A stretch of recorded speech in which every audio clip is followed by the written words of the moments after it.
7:54 the time. For 5 decades, the Red Arrows have been a feature of the summer months with their distinctive aerobatics. In that time, they have clocked up more than 4,500 displays in 56 different countries. Our breakfast Tim Muffet has been meeting the men and women who've been helping the Reds fly high.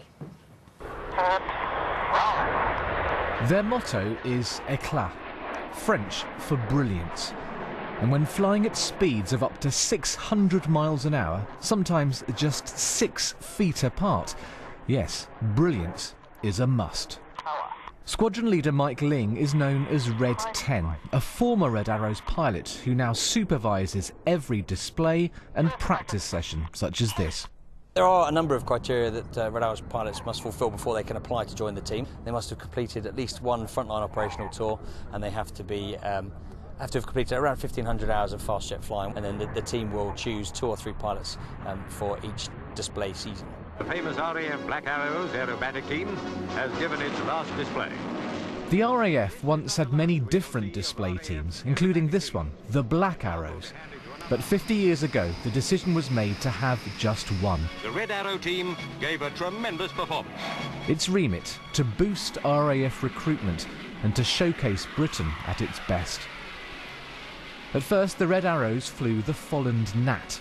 Since 1980, they've flown the RAF's training jet, the Hawk. Some of the planes flown today are over 30 years old. They are pretty old, but they're also very simple. These jets can go up 4 times a day, and you just can't get that with most modern jets. Just because of the amount of engineering required on them. It is basically rods inside it for the control columns. It's not all computer-based. It is very much a pilot's aeroplane. The technology in the modern aircraft isn't what we require for a formation display. They're lovely little aircraft to handle, and actually they're just perfect for the job.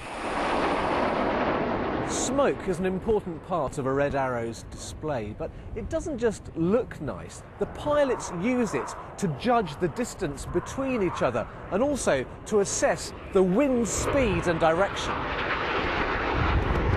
To create smoke, diesel is injected into the Hawk's exhaust where it's vaporised. Now the natural colour is white, so to create red or blue, a special dye has to be added. 2011 was a tragic year for the Red Arrows. Flight Lieutenant John Egging and Flight Lieutenant Sean Cunningham both lost their lives in accidents. Morale was low, you know, and it was an incredible hit to the team because we are so close. We had to take stock, sit back, work out what had gone wrong. There was talk, wasn't there, do the Red Arrows have a future? I mean, do they have a future?